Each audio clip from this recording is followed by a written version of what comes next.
What's up, guys? Welcome back to the channel. So look, we have to talk about this scandal that's going on within the NBA involving the mafia doing illegal gambling allegedly. As of right now, we heard about Terry Rozier and Chauncey Billups being involved, but before I get into the details about them two, I want to look at some old clips I found of Carmelo Anthony and Rasheed Wallace talking about the NBA involvement with the feds and how the NBA will use the ref to control or influence certain games.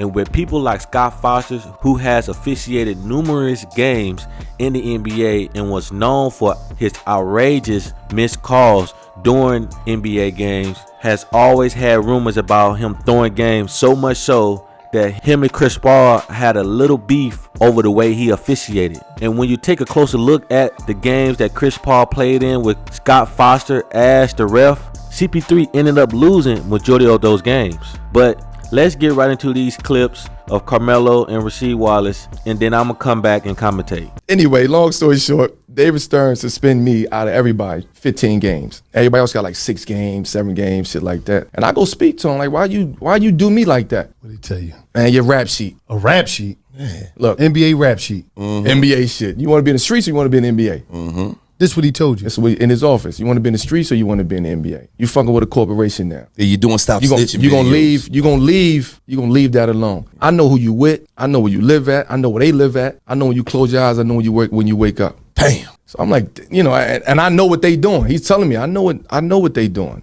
Either tell them to stop or you got to cut them off. And I'm like, damn, like how the fuck? Like that's when I knew NBA was part of the feds. But with the referees, that's why I was just saying, as I got older, I didn't have to do all the cussing or come with attitudes. No, I'm just hitting them with logic now. Like, oh, so y'all got that email last night, huh?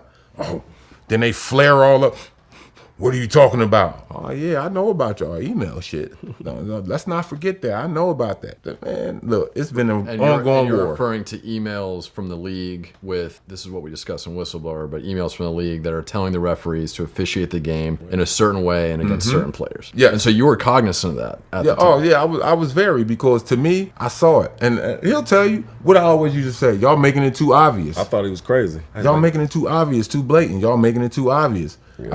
I said, y'all want the fans to be able to watch the games, but y'all sitting up here calling a lot of these bullshit calls is doing what? Slowing down the game. Y'all want the fans to see the dunks and all that shit. Yeah, so call that shit both ways or don't call that shit at all. But if you look at, we interviewed Michael Franzese, who's a former capo in the Colombo crime family, who says that he had 2 NBA referees who were not Tim Donaghy on his payroll, as well as NCAA referees. And if you look at the mafia at that time, it seems like this was just commonplace. There was referees left and right who were using their whistles to influence basketball games. And Donaghy's relationship with Scott Foster is something that we need to investigate today in 2020. Did you get a chance to talk to Scott Foster and explain the relationship with Tim and Scott Foster? So Tim and Scott Foster entered the NBA the same year in 1994. They were best friends throughout their 13 years in the NBA. They, during the peak of the scandal, exchanged 134 phone calls. So as you heard, Melo talking about how much the NBA and the commissioner at that time, David Stern,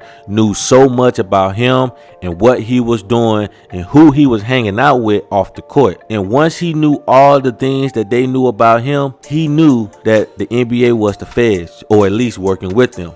Then you heard Rasheed Wallace talk about how later in his career, he stopped yelling and going crazy on the refs and just started mentioning to them that they must have gotten an email, letting them know he knew that the powers that be within the NBA are telling the officials to officiate the game in a certain way. And if all of this is true, then that makes me wonder who else is going to be wrapped up in this federal investigation. Because the people that we are seeing getting arrested right now are small fish within the operation. And will this investigation lead to the NFL and the NCAA? Because when you're dealing with the mafia and the type of money they got, this operation can't just only be within the NBA. I feel like within the next 12 months, we're going to see potentially more players, refs, and coaches arrested for their alleged involvement. I know one thing. The NBA or somebody within the NBA owe me some payback money. Because this is probably why it's harder to hit parlays for regular guys like myself. Nah, I'm just kidding.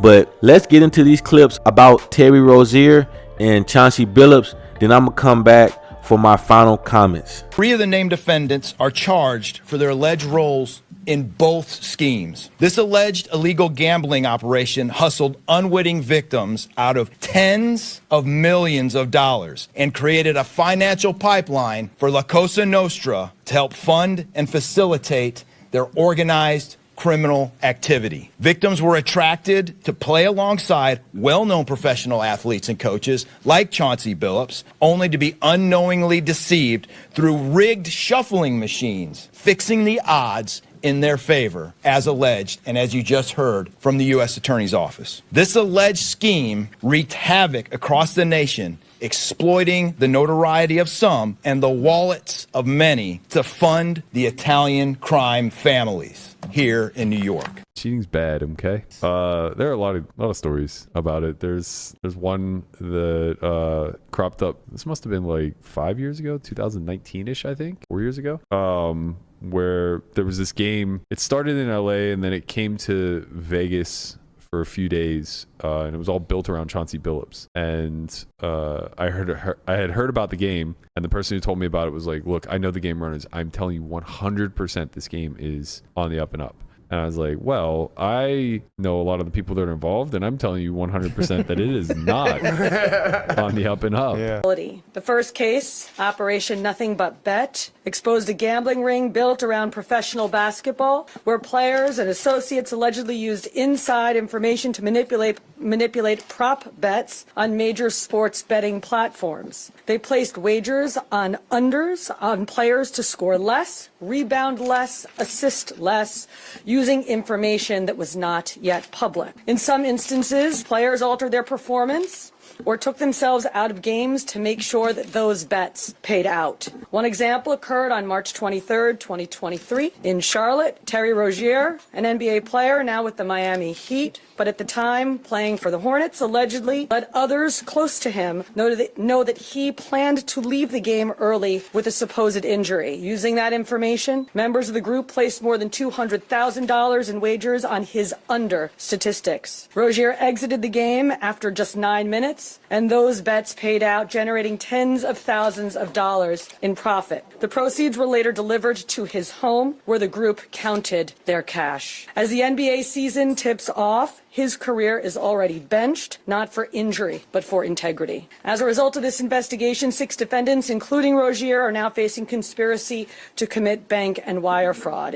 You see, the wild thing about Terry Rozier is that there is actual film of the moment he decided to fake his injury and moments when he would purposely have a bad game to throw the odds. So it's looking like Scary Terry is cooked. Now, with Chauncey Billups, it sounds like he was scamming his friends out of millions using high-tech gear he got from the mafia, allegedly. I just want to say that all of this stuff is alleged because everyone is innocent until proven guilty. But when you got the feds on you, like the big dogs, and the fact that this is such a high-profile case, one thing I know about the feds is they don't like looking stupid. So we just gonna have to wait and see how all of this play out for them. I really do wonder how much money that these guys was allegedly making working with the mafia, because both of these guys made millions throughout their lifetime. And I understand that some people can be bad with their money and how they spend their money, but both of these guys were still currently employed by the NBA. I think Scary Terry is still set to receive the $26 million he was guaranteed from his contract with the Heat. Let me tell you, if I was set to make $26 million in a year, you wouldn't catch me doing so much so as jaywalking. Literally, if I even knew someone around me that was living illegal, I would cut them off. Because 26 M's is more than enough money to set your family up for financial freedom. But you guys let me know what you think in the comment section. And you know, I'm going to ask you guys to subscribe, like, and share. You know it's free to show love. And until the next video, have a blessed day. Peace.